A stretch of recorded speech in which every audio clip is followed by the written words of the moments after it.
Habla de comunicación, de conexión y de cómo se puede aprender a percibir el mundo de una manera totalmente distinta. Esta es la historia de Andrés y del triunfo de las vibraciones. Para empezar, quiero que nos situemos. A ver, imaginemos por un momento una realidad donde no hay sonidos, donde no hay colores. Un mundo que se define solo por lo que se puede tocar, por las texturas, por las vibraciones y por el lenguaje que nace de las manos. Bueno, pues ese era el punto de partida de Andrés. Este es Andrés. Sí, es un chico sordociego, pero por encima de todo es una persona con una curiosidad inmensa. Su universo no era un vacío, para nada. Era un espacio lleno de información que él captaba a través de las texturas y las vibraciones.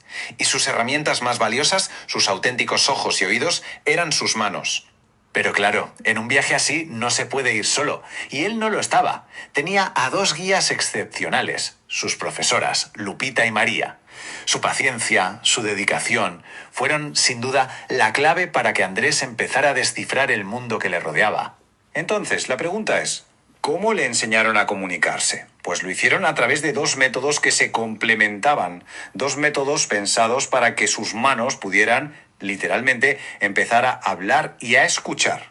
El primer método se conoce como el método de Doma, y la verdad es que es muy intuitivo. Se basa en la percepción directa.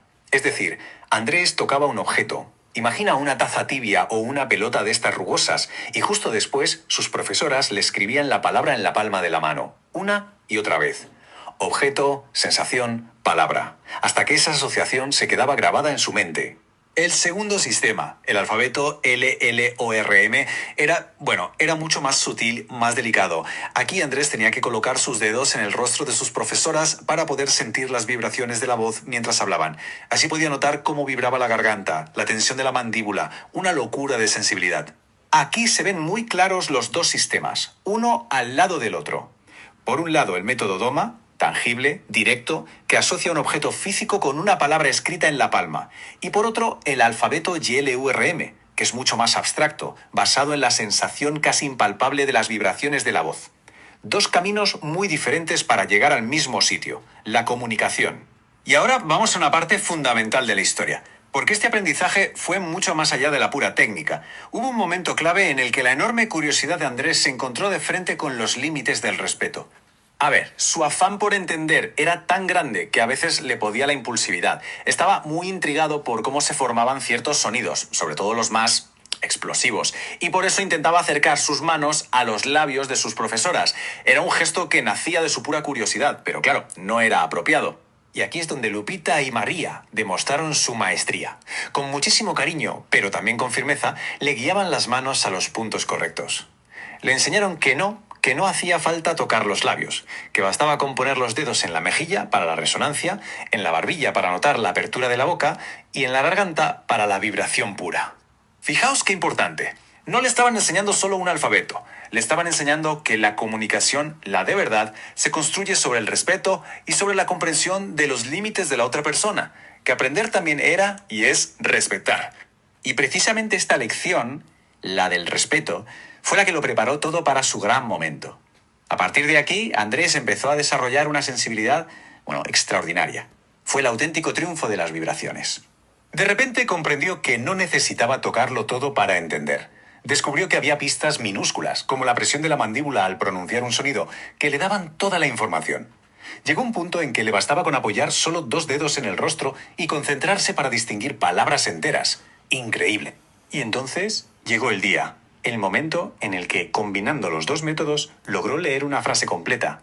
La emoción tuvo que ser tan brutal que sus manos, sus herramientas para ver y oír, temblaron al comprenderlo todo. Muy despacio, María le escribió una palabra en la palma de la mano. Orgullo. La palabra que definía a la perfección ese instante. Justo a su lado, Lupita le marcó una segunda palabra, una que completaba ese círculo de trabajo y de afecto. Amistad. Y la respuesta de Andrés, que él mismo dibujó en las palmas de sus profesoras, cerró esa pequeña conversación de 3 palabras que en realidad lo significaba todo. Gracias. Pero este triunfo no fue solo sobre aprender un idioma. La lección más profunda, la que de verdad le cambió la vida a Andrés, fue sobre el propósito último de la comunicación. Y es que Andrés descubrió que el objetivo final no era solo descifrar palabras sueltas. Se trataba de usar esas palabras para algo muchísimo más importante.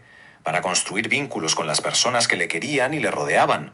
Su éxito no se basó solo en la técnica, ni mucho menos. El verdadero triunfo se construyó sobre pilares que son puramente humanos: la confianza entre ellos, el respeto por los límites del otro y una paciencia infinita compartida por el alumno y sus maestras. La historia de Andrés, Lupita y María nos deja una reflexión muy poderosa, ¿no? Nos demuestra que cuando hay dedicación, y sobre todo cuando hay un afecto genuino, no hay silencio, por profundo que sea, que no pueda llenarse de significado. Y esto nos lleva a una última idea para pensar. La historia de Andrés nos recuerda el valor de la conexión de verdad. En nuestro mundo, que a menudo está lleno de ruido y de distracciones, la pregunta que queda en el aire es: ¿con qué elegimos llenar nuestros propios silencios? Servicios en grabación del